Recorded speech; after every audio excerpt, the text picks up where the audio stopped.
Beth's glare sliced through the pub's chatter, her hands striking my chest, showering me with the gold bands. My wedding rings clattered, skittering across the sticky floor, catching the light as they rolled beneath strangers' feet. Exposed and gasping for breath, I watched her brothers, like two brick walls, edge closer, their faces set. "You were never good enough," Beth hissed, her voice a steel blade. The jukebox played some country song, oblivious, as the ring spun. My breath caught, a physical punch to the gut. Beth stood there, her face a mask I didn't recognize, her eyes like chips of ice. The few patrons near us stopped talking, their conversations dying in their throats. I saw a few heads turn, then turn away. "What is this, Beth?" I managed, my voice thin, reedy. The air felt thick, heavy with unspoken judgment. She didn't answer directly. Her gaze flickered past my shoulder out the window, where her brothers, Mark and Scott, stood silhouetted against the weak evening light. Their arms were crossed, their shoulders wide, like they were cut from the same block of granite. Farmers. Always had been. Their presence was a cold weight in the pit of my stomach, a familiar pressure I thought I'd outgrown. Whispers started then, like a slow tide creeping in. Heard he was out with someone. Another one of his flings, probably. My ears burned. Infidelity. The word hung in the air, a phantom accusation that made no sense. I hadn't been with anyone. Not since Beth. Not ever. My mind scrambled, trying to grasp the source of these sudden, venomous words. Our friends, the ones we'd shared beers with for years, men and women who'd watched our kids grow up, they looked down at their drinks. Some just shifted their weight, putting their backs to us, the easy camaraderie of a decade simply evaporating. It was a silent condemnation, harder to bear than any shouted insult. A part of me died right there, watching them turn. Chad from my office was at the bar, nursing a beer. He was supposed to be my buddy, my ally. We'd worked together for 5 years. His eyes, though, were not averted. They met mine for a brief second, then dropped, a strange, quiet satisfaction playing on his lips. A flicker of suspicion ignited in my gut. It was an odd look. Not pity, not shock. Something else. The tension in the pub became unbearable. I bent down, my fingers numb, searching for the rings under the tables and chairs. I felt a dozen eyes on my back, judging, convicting. When I finally found them, one was still gleaming, the other dull, scuffed. They felt heavy, cold in my palm. I clutched them, my knuckles white. I left shortly after, the pub's silence a roar in my ears. The cold evening air outside hit me like a physical blow. Mark and Scott were waiting. They didn't say a word, just moved, a blur of motion. The first punch caught me in the jaw, sending stars across my vision. Then another to the ribs, a sharp, immediate pain that stole my breath. I stumbled back, falling against my old pickup. They weren't talking, just hitting, methodical and brutal. It was over as quickly as it began. My vision swam, the world tilting sideways. I woke up later, sprawled on the pavement next to my truck. My head throbbed. My mouth tasted of blood. The passenger door was ajar, the interior light on, illuminating the mess. Papers strewn, the glove box open. My keys were gone. My wallet, too. They'd taken everything. I pulled myself up, every muscle screaming in protest, and stumbled into the driver's seat. The engine wouldn't turn over. They'd taken the battery, too, probably. The next morning, a certified letter arrived, a formal complaint from the company, allegations of impropriety at the annual sales conference in Chicago, suspension, effective immediately. My hands shook as I read the words. Chicago? I hadn't even been to Chicago that year. My mind raced, trying to find a connection, a way to explain. Chad had gone, though, Chad and his team. Then the divorce papers came, filed by Beth. Irreconcilable differences. The words were cold, legal, merciless. They landed like another blow, solidifying the nightmare into an undeniable reality. I walked through the empty house, each room echoing with a silence that amplified all I'd lost. Her perfume was gone from the bathroom. Her clothes were missing from the closet. Only my things remained, a stark testament to my sudden solitude. I tried to call her, my thumb hovering over her number, then hitting dial. It rang once, then a clipped, automated voice. Her number had been blocked. A sense of profound abandonment washed over me. "They want me gone," I whispered, the words rasping in my throat. The taste in my mouth was bitter, like ash, the residue of humiliation. My mind spun, trying to connect the scattered dots, the rings, the brothers, Chad's look, the job, the divorce. It was a tangled web of lies, expertly woven. Nothing made sense, yet everything was connected. A hard knot formed in my gut, settling deep. This wasn't just about truth anymore. This was about making them see. Weeks later, the hum of the refrigerator in my sparsely furnished rental was the loudest sound in the house. It was a constant, low thrum, a mechanical heartbeat in the pervasive silence. The walls were thin, painted a bland off-white. There was a cheap couch, a kitchen table with 2 chairs, and a mattress on the floor in the bedroom. Each day blurred into the next, marked only by the shifting light through the bare windows. My old life had been stripped away, replaced by this sterile, temporary existence. I'd heard through the grapevine, a hushed word here, a knowing look there, that Chad had taken over my biggest project at the company. My project. The one I'd poured 2 years into. He was apparently excelling, presenting it as his own, reaping the benefits of my absence. It was a clean transfer, seamless, as if I'd never been there at all.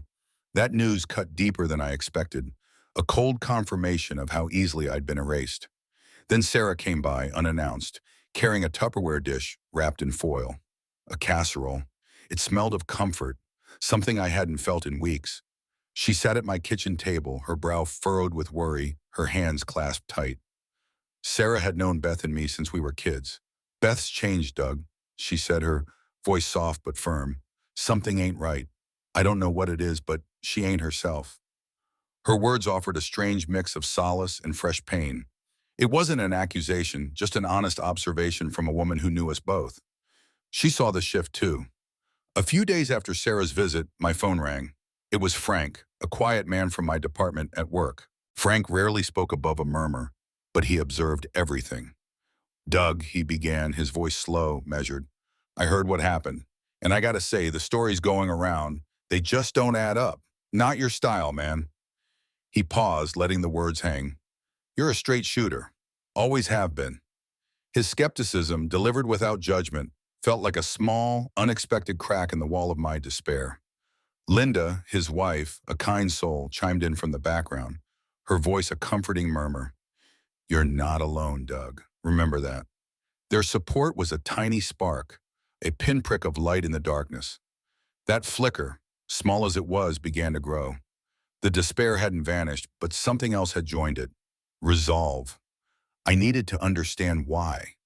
Why all of this? Why Beth? Why Chad? The pieces were there, scattered and broken, but they didn't fit the picture I knew. I started to notice things, subtle at first. Driving past the old town square during the farmer's market, I saw Chad with Beth. He was too close, his hand lingering on her arm a beat too long, his laugh a little too loud when she spoke. It felt forced, a performance for anyone watching. A new closeness that felt less like genuine affection and more like a carefully constructed display. The sight twisted something in my gut. I began making discreet inquiries, not outright questions, but subtle probes. I'd linger at the hardware store, chat longer with folks at the gas station, just listening. The threads of a larger fabrication were starting to show, thin and brittle. People were talking, always. The gossip was a current in this town, always flowing. I visited my old haunts, the diner where I used to get coffee every morning, the auto shop where I took my truck. Some faces offered hesitant nods, a quiet word of support. Others, though, averted their gaze or turned their backs openly. The town was divided, poisoned by the whispers, the stories of my supposed betrayal. It was like I was seeing the community I'd lived in my whole life through a fractured lens. One afternoon, I ran into Tom, a former colleague who'd left the company a few years back. We met for coffee at the little place down by the creek.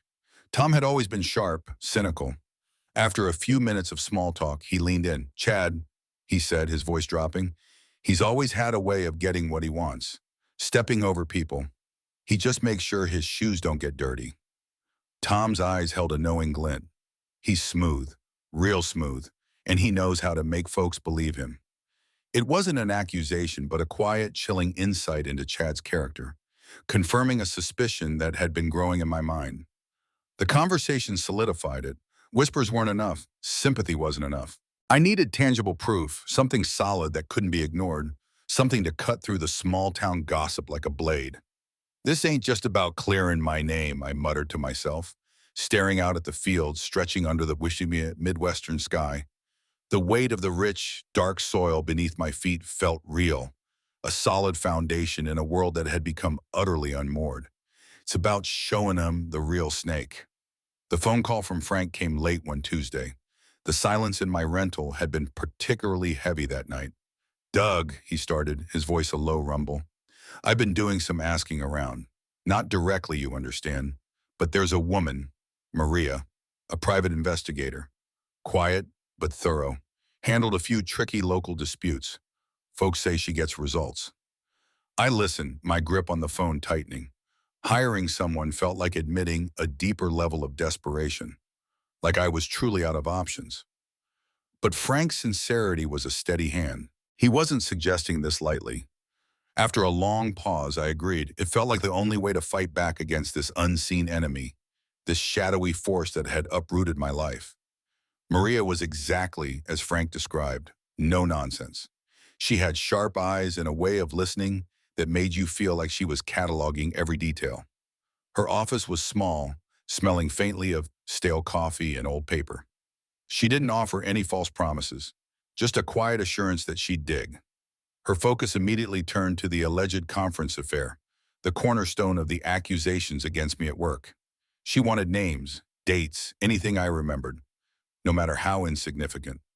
Meanwhile, Beth started to appear more and more uncomfortable around Chad. I didn't see her often, not directly, but through Sarah and through glimpses at community events I still occasionally attended, keeping to the fringes. Her laughter, when she was with Chad, sometimes sounded forced, brittle. Her eyes, I heard, would often drift, looking distant, as if she were seeing something beyond the immediate conversation. The spark she once had seemed dimmed. Sarah, true to her nature, couldn't keep quiet. She tried talking to Beth, gently probing during one of their coffee mornings. "You sure about Chad, honey?" Sarah had asked, careful with her words. "He seems awful keen to step into Doug's shoes, if you ask me." Beth, I was told, had stiffened. She'd dismissed Sarah's concerns, her voice tight. "You don't know the whole story, Sarah. It's more complicated than that." But Sarah had seen the flicker of doubt in Beth's eyes, a brief hesitation before the dismissal. The seed had been planted. Days turned into weeks. Maria worked silently, efficiently. Her calls were brief, factual. Then one afternoon, she called to set up a meeting. "I've found some inconsistencies," she stated, her voice devoid of emotion. We met at the old diner, the one with the cracked vinyl booths and the smell of burnt coffee and frying bacon perpetually hanging in the air. Frank joined us, sitting across from me, his presence a quiet strength. Maria laid out her findings, a few stapled sheets of paper on the checkered tabletop. "The company statements against Doug," she began, pushing a page towards me. "Witnesses are vague. Their accounts, when cross-referenced, are almost identical. It's like they were rehearsed, and there are gaps in their timelines, convenient gaps." She pointed to a specific line. "No one can pinpoint exact dates for these alleged events, just general claims of around that time." Then she slid another page over. "And this, Chad's new projects." Her finger traced a line item on an expense report. "There are some financial irregularities, small ones at first glance, but they add up. Unexplained transfers, receipts that don't quite match up with services rendered. These are linked to vendor accounts he opened shortly after taking over Doug's projects." Her eyes met mine. "Someone went to a lot of trouble to frame you, Doug, and they used your work, your reputation, as the foundation." She paused. "This altered expense report, it's pretty clear. It's got your name on it for a conference you didn't attend, but the payment for the vendor listed here went directly to a shell company in Chad's name." A cold fury settled in my chest, heavy and precise. It wasn't just my job he wanted. It was my life, my name, my standing in the community. He hadn't just wanted to step into my shoes, he wanted to burn my old ones. The sheer, deliberate malice of it all hit me, leaving me breathless. This wasn't some petty office rivalry. This was an outright destruction. I shared the early evidence with Frank and Linda that evening over coffee in their quiet living room. Linda's face, usually so open and kind, was grim. Frank's jaw was set. Their suspicions, it seemed, were confirmed. The quiet nods, the shared glances, they spoke volumes. "We gotta be smart about this," Frank advised, his voice low. He picked up his coffee cup, swirling the dregs. "Chad's got deep roots here. He's careful. People trust him. We can't just throw this out there without a solid plan." His words were a reminder of the uphill battle we faced, of the entrenched power Chad held in this small Midwestern town. Whispers, like currents in a quiet river, eventually reached the CEO's office. Mr. Peterson, a man of quiet authority who preferred facts to rumors, started hearing fragments about my situation.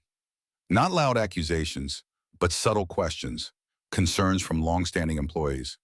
He was known for letting things settle, but also for his unerring ability to find the truth when he finally decided to look.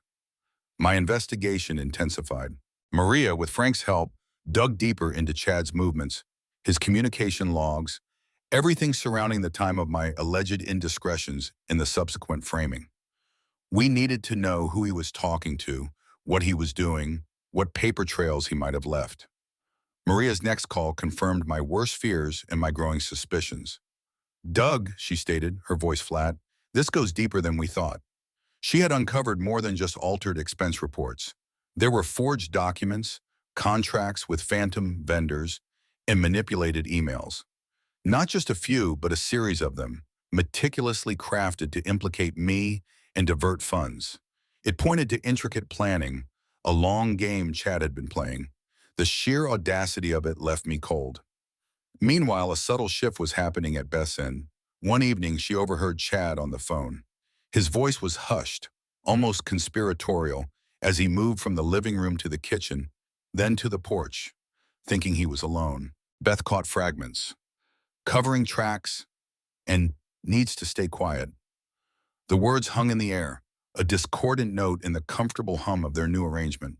A sudden, chilling realization washed over Beth. It wasn't a slow dawning, but a sharp, cold slap. She wasn't just starting a new life. She'd been a pawn, used, manipulated. The idea settled in her gut, heavy and bitter. Every interaction, every comforting word Chad had offered after I'd been cast out, now tasted like ash. She couldn't keep it to herself. She called Sarah, her voice trembling. "Sarah," she choked out, "I think I've made a terrible mistake.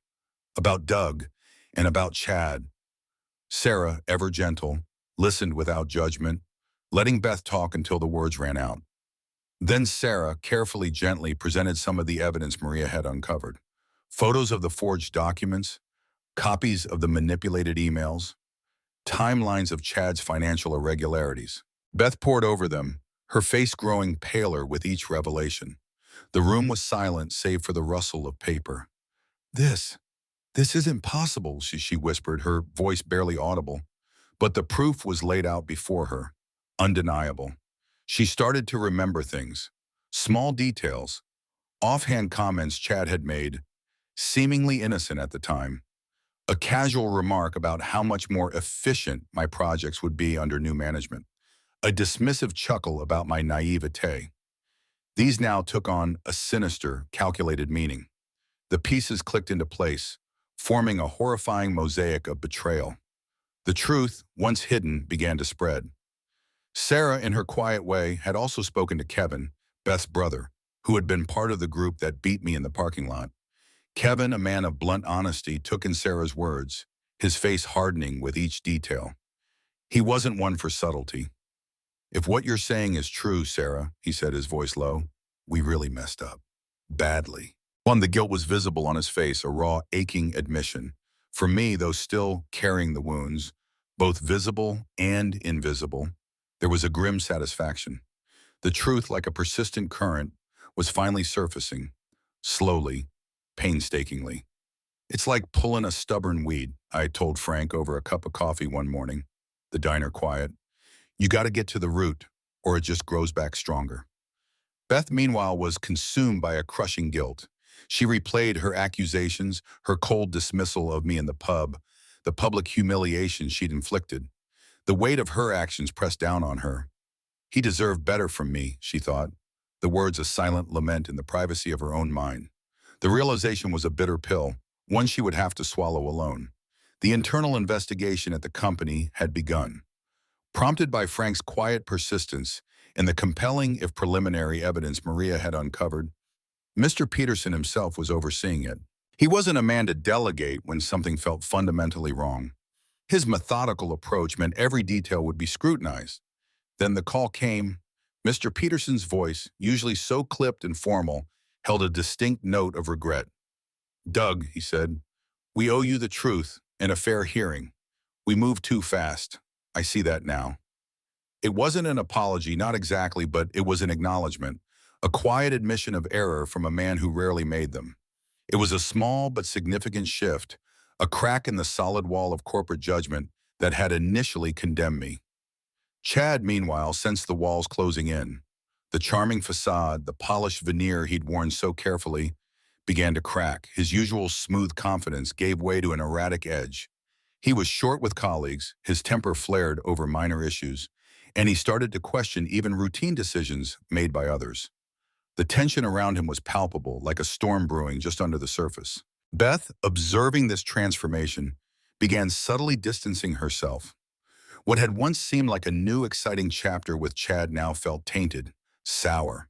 His desperation, his increasingly frantic behavior, painted a picture she couldn't ignore.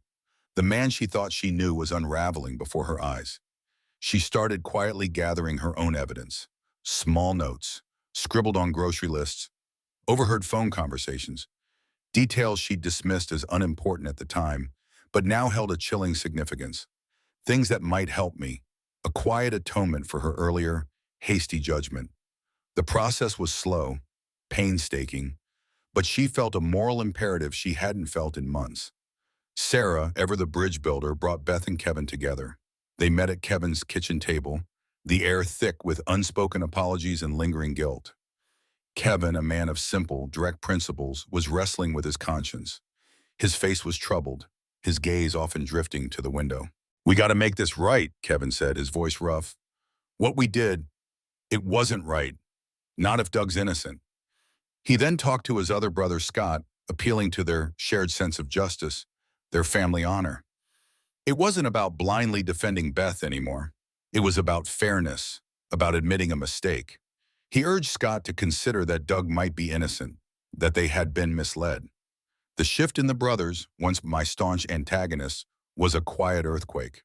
With Frank's unwavering help, I prepared for the meeting with Mr. Peterson.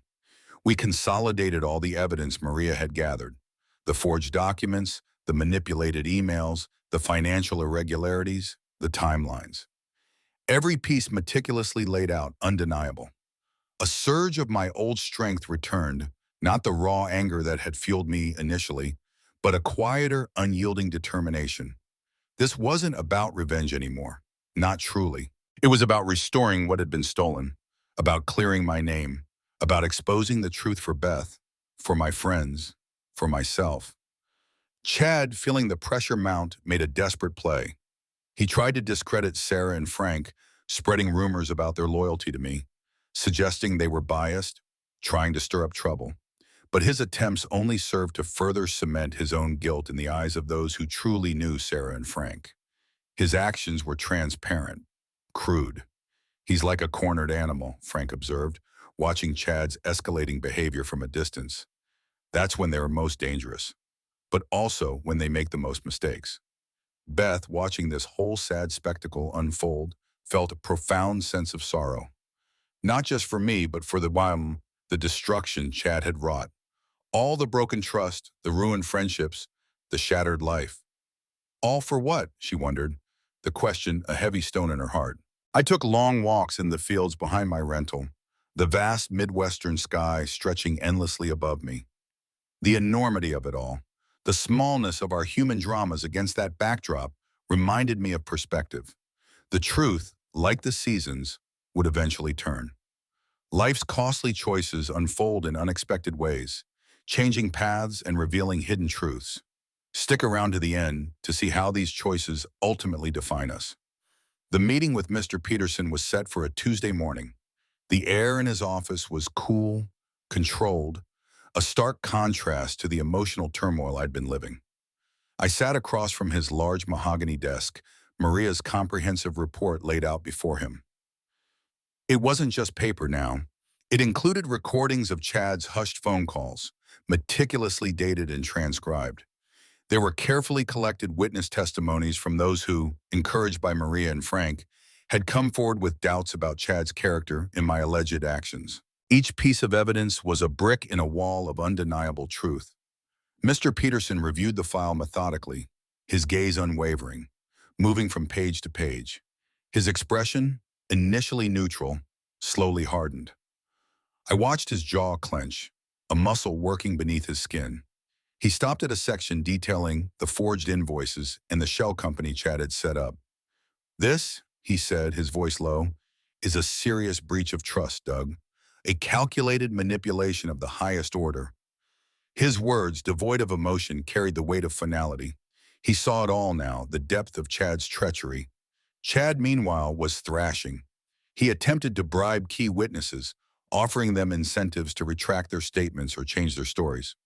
He tried to silence dissent within the company, threatening those who spoke out. But his efforts were now transparent, desperate. The charming facade was completely gone, replaced by a frantic, sweating man trying to plug leaks in a sinking ship. His actions only served to confirm the mounting suspicions against him.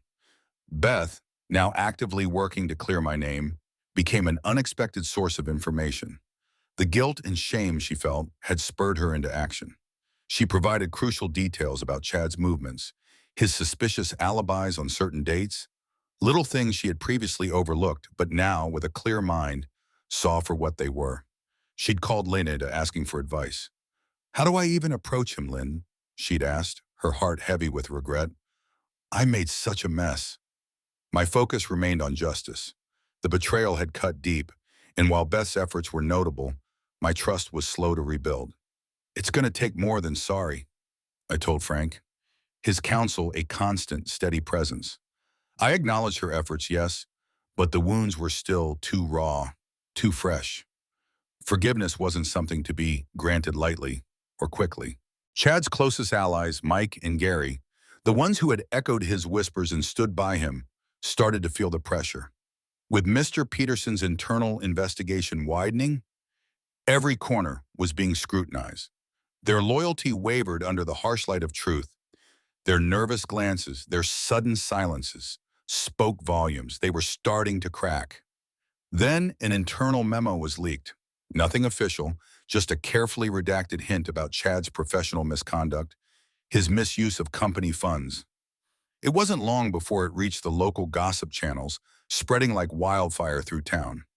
The stories I'd heard about myself were now being told about Chad, only this time they were true. I felt a quiet satisfaction watching the truth gain momentum, a force of its own, unstoppable. It wasn't about feeling good, not exactly. It was about seeing things set right.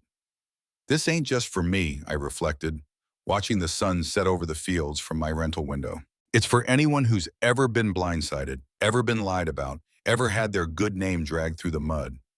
Beth, now completely convinced of my innocence, tried to reach out.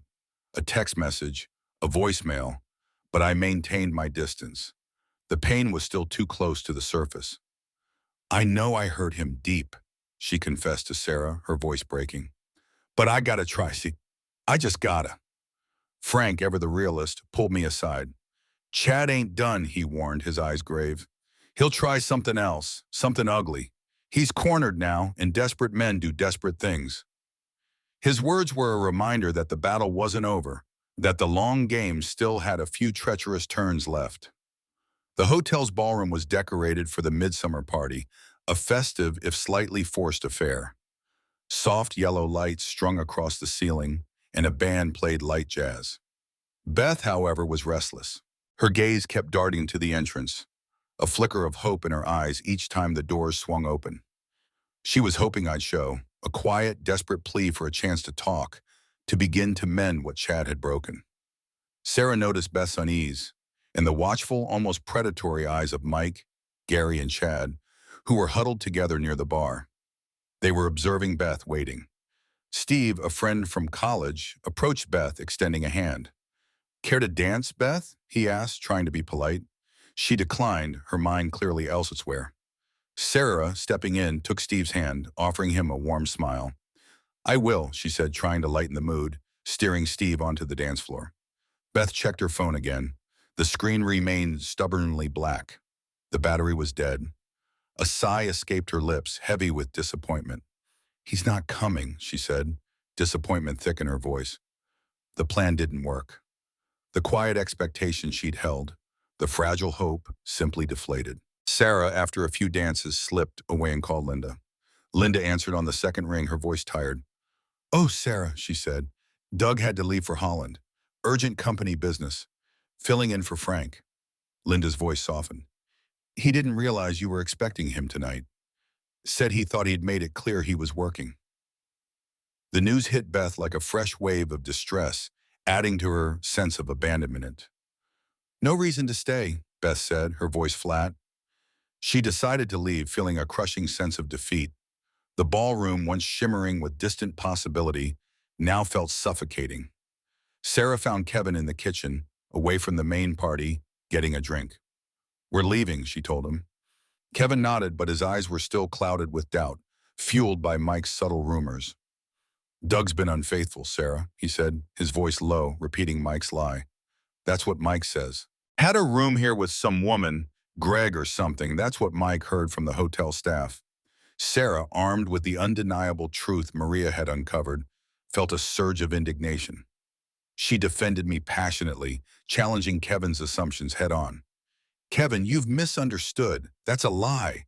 I've seen the proof. I have the documents, the recordings. Chad set him up, again." Her conviction, her unwavering belief finally broke through Kevin's stubbornness. He still looked doubtful, but his stance softened. "All right, Sarah," he conceded. "Bring it over tomorrow. I'll look at it. If you say you got proof, I'll look at it." Back at Beth's apartment, the first thing she did was plug in her phone. As it slowly powered up, two voicemails popped up. The first one was from me. My voice, clear but slightly strained, filled the small room. "I got your message, Beth. I'm definitely coming to the party." Beth frowned. She hadn't sent me a message. Confusion twisted in her gut. The second voicemail, minutes later, was different. My voice was raw, heartbroken. "Beth, the hotel staff said you were with some guy, Greg, in a shared room. I, I'm tired of your lies. I'm done. Don't call me." Beth dropped the phone. The implications crashed down on her like a tidal wave. Chad. He'd done it again. Set up a fake message from her to me, then orchestrated a false report at the hotel, knowing I'd show up. He'd waited, twisted the knife, ensured I walked away believing she was still lying, still betraying.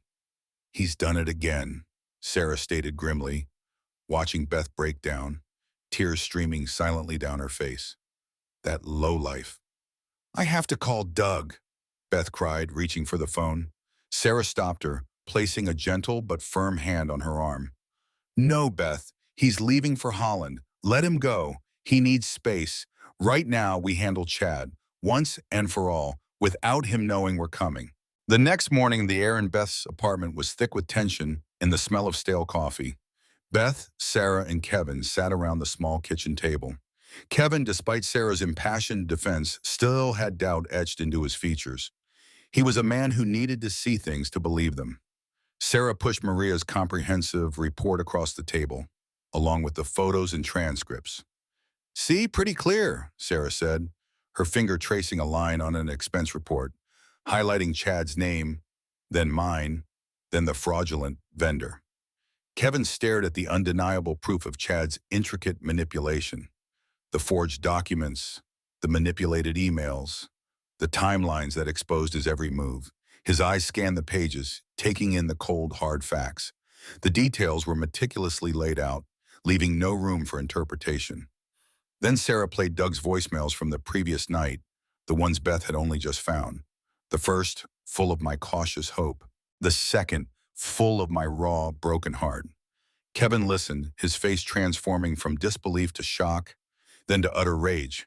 His knuckles whitened as he gripped the table's edge. No one named Greg was booked in, he stated, his voice a low growl, recalling his earlier conversation with the hotel staff. I checked it myself after Mike told me.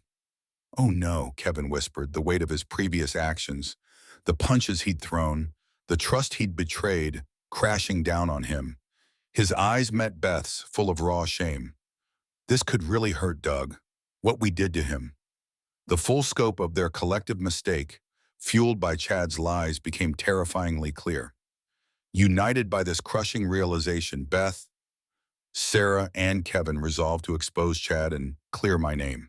The purpose was singular, fiercely determined. They would not let this stand. Their first stop was Mike. They found him at the local coffee shop, trying to blend in, looking shifty. Kevin, fueled by fresh rage, confronted him directly, slamming a printout of Chad's fraudulent expense report onto the table. You knew, Kevin stated, his voice dangerously low. You helped him spread those lies about Doug. Faced with irrefutable evidence, in the wrath of a deeply shamed Kevin, Mike crumbled.